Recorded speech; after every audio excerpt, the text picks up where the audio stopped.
You just wake up one day and you're like, that one day you feel like waking up and putting everything to an end. When that inner voice in you is screaming out loud for God's sake, for your own sake, enough is enough, enough is enough. We need a change, we need to do better, we need to be better, we need to show up for ourselves better. I know. Welcome to the Chains and Choices podcast, breaking free from cycles and embracing new possibilities.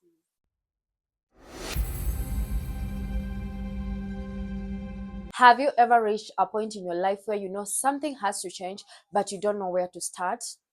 Not because you don't want better. It's not because you're lazy, but because healing feels overwhelming. It's like opening a door that you've kept shut for a very long time. And guys, if that person sounds like you, sit with me for a moment. Let's talk. Remember, this is a safe space for everyone to slow down, to breathe, to reflect, and to make these choices that can transform our lives. Welcome to the Chains and Choices podcast by Ngina, where we break cycles and embrace new possibilities. Today's episode is for a person who is tired, that person who is self-aware but still stuck, the person who keeps saying, I know I need to heal, but doesn't know how healing actually feels like in real life. This conversation is not about perfection, nor is it about fixing yourself. It's about beginning gently, honestly, and at your own pace. Okay? Let me start by saying this. Healing is not a destination you arrive at one day and suddenly everything makes sense. No, healing is a journey. And every journey begins with one single step. Not 10, not all at once, just one. And guys, I want us to heal together. As I said in the first episode of this podcast, I want us to heal together. I have to mention that I don't want to meet a bitter generation. I don't want to meet a bitter mother in 2026. I don't want to meet a bitter father in 2026. I don't want to meet a bitter partner in 2026. I don't want to meet a bitter friend in 2026. Sometimes we delay healing because we think we have to do it the right way, of which that is a lie.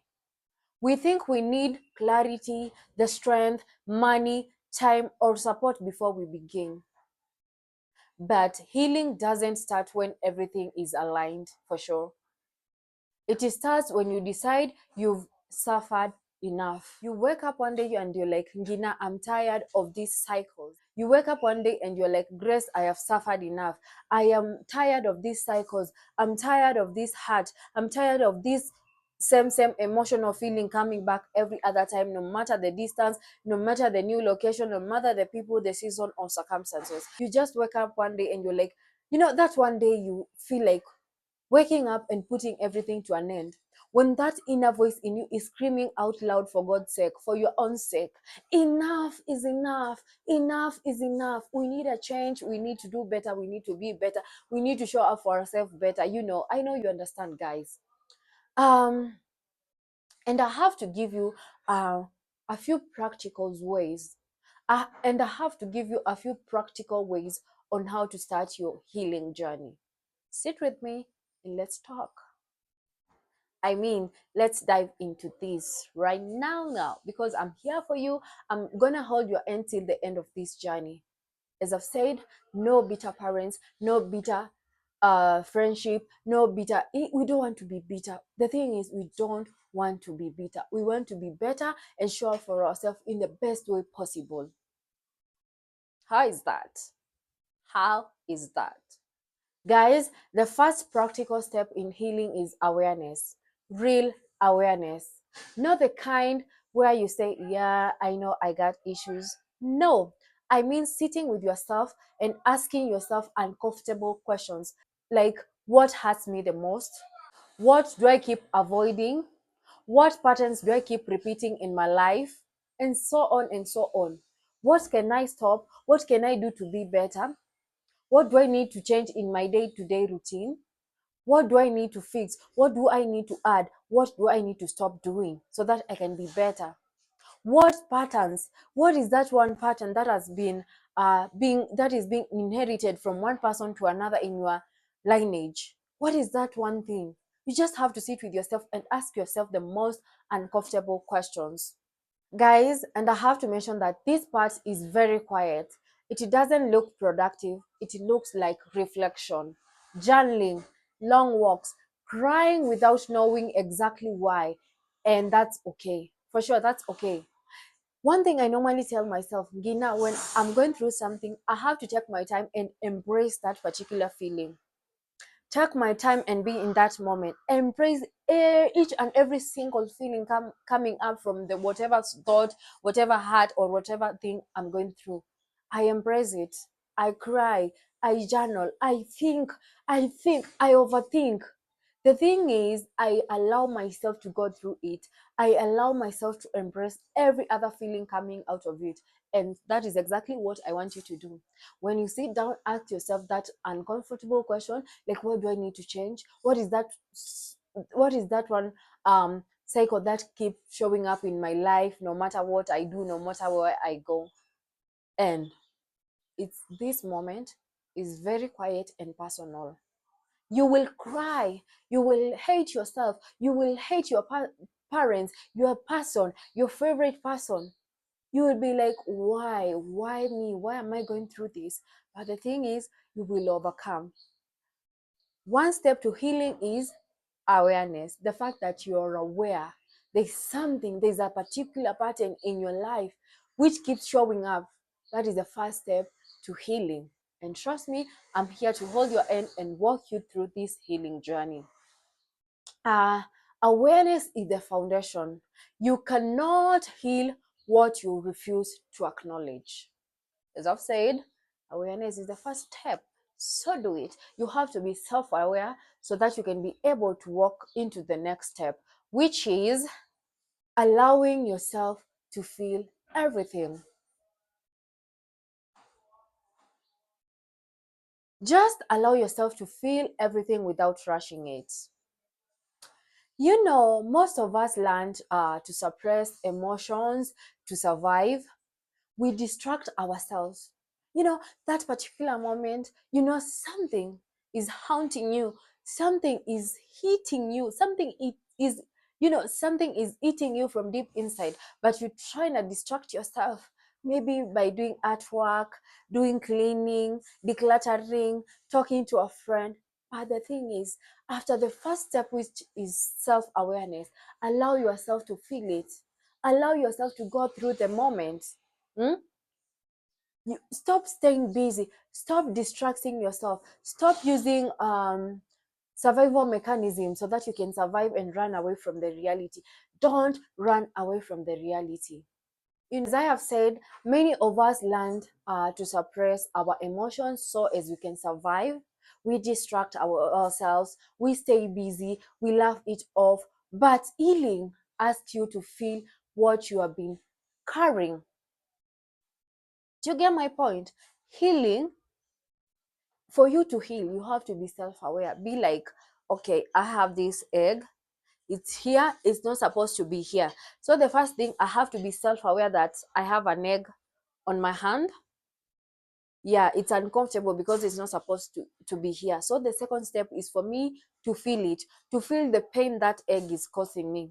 Not to put my hand like this, not to put my hand at the back. No, I have to acknowledge and feel, to be aware and feel.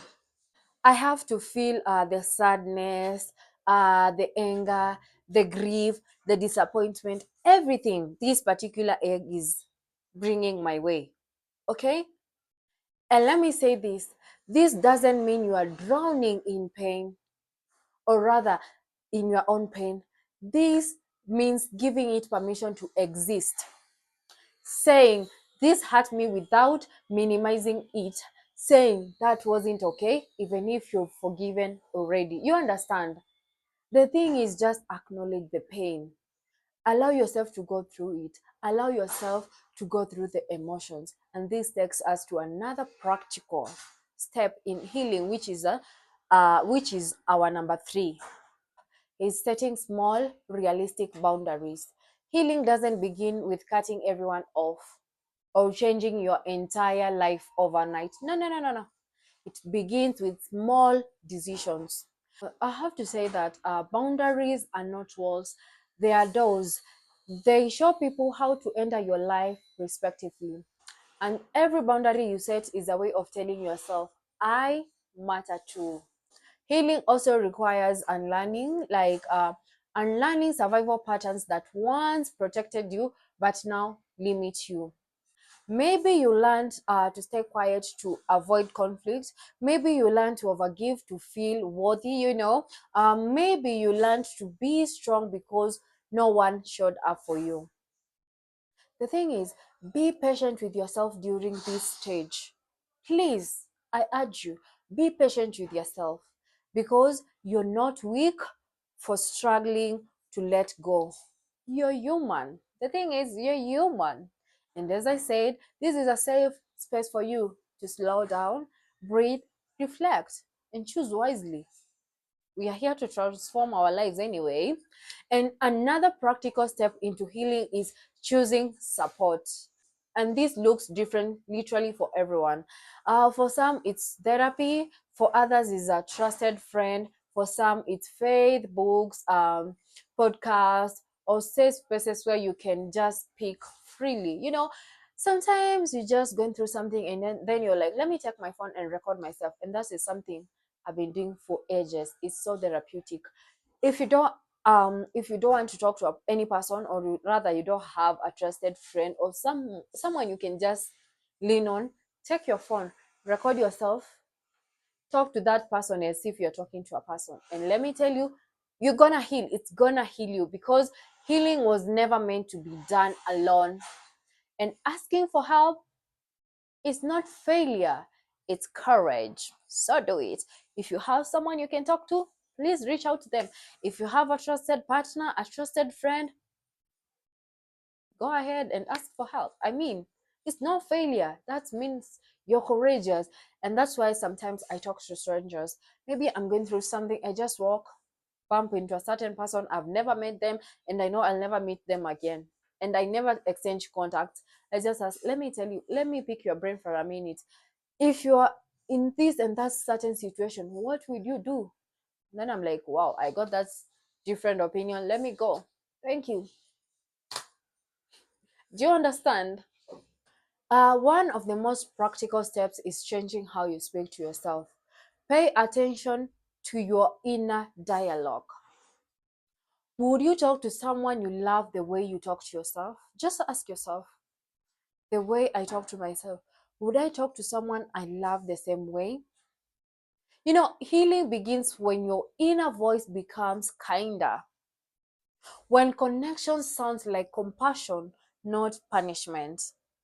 I also want to talk to you about embracing change because healing will change you.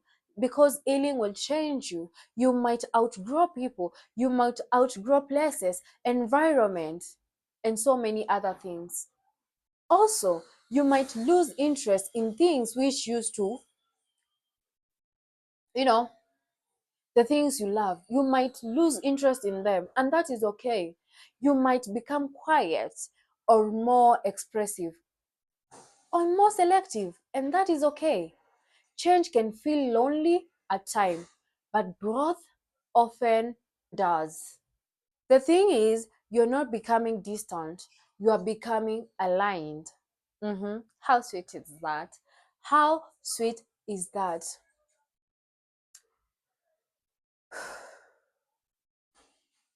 Well, guys, here is the encouragement I want to leave with you. You don't need to have it all figured out to begin healing. You just need willingness, the willpower, the willpower to show up for yourself, even on the days you feel messy, unsure, or tired. Some days healing looks like progress, others it looks like rest, but both count. You're not late, you're not broken, you're becoming. Um, Before I close, I want to share something important with you all. This episode marks the end of series 1 of season 1 of the Chains and Choices podcast. Season 1 is structured into 5 series, and each series carries 4 episodes. Intentional conversation designed to help us heal, reflect, and grow together. Each episode builds on the last, allowing space for awareness, honesty, and change. By the end of season 1, we will have shared 24 episodes. That is one thing I'm sure. I'm supposed to be saying 25. Let me just say 24 episodes because the 25th is gonna be the season finale, the last season, like the wrap up of the first season. By the end of season 1, we'll have shared 24 episodes, 24 conversations about healing cycles, understanding ourselves, and choosing differently. And this is not the end. We meet again in series 2, where we begin a deeper conversation, one many of us have carried quietly for a very long time, but we never talk about it, which is understanding childhood trauma, how it shapes our patterns of our relationship and the way we show up in the world. If series 1 helped you see yourself more clearly, then series 2 will help you understand why you became who you needed to be. Thank you so much for sitting with me today.